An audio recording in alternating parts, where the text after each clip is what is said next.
In this video, I want to talk about handling password-protected files in Relativity.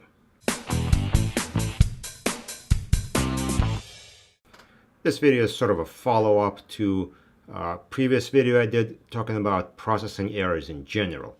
So here I want to talk about different workflows you can take when you have password-protected files. Working on Lit support for many years, I noticed different companies have very different ways of dealing with password-protected files. In this video, we'll talk about some of them.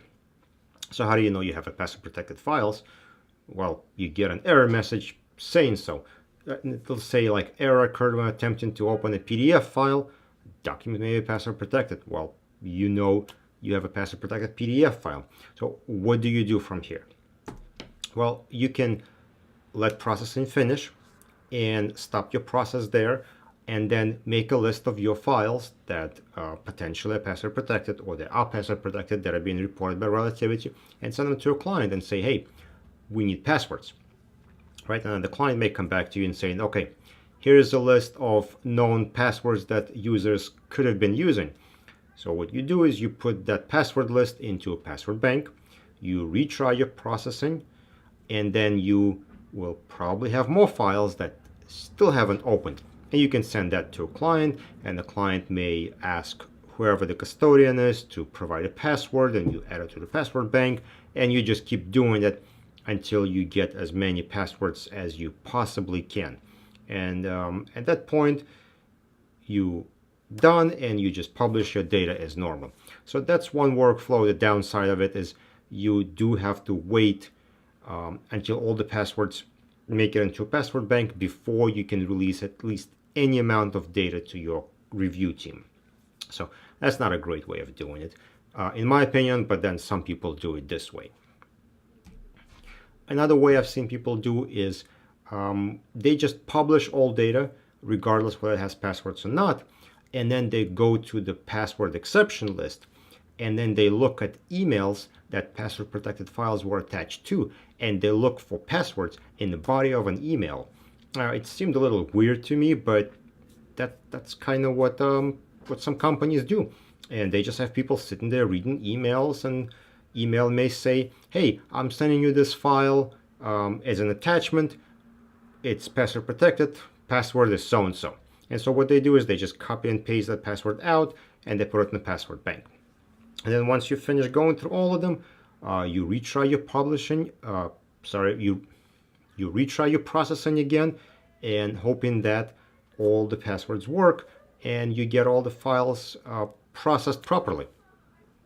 A third way of handling the same situation is publishing the data, letting all the password protected files publish into the workspace, and then giving client an exception report.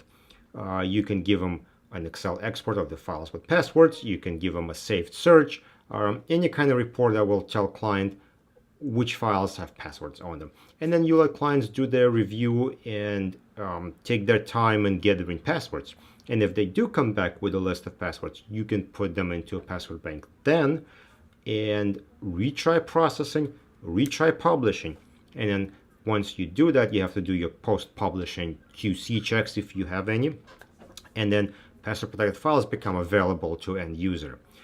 The advantage of this scenario is that you get an all data out to a client, they're able to start reviewing, and as they're reviewing, they can go out and contact custodians, get their passwords, and get them to you whenever it's available. There is no holdup.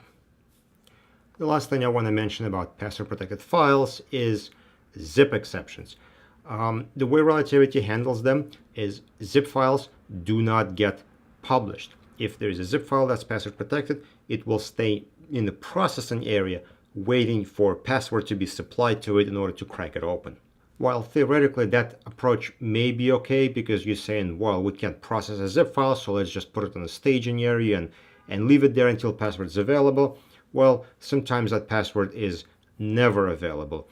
And the client may say, okay, well, just process as is.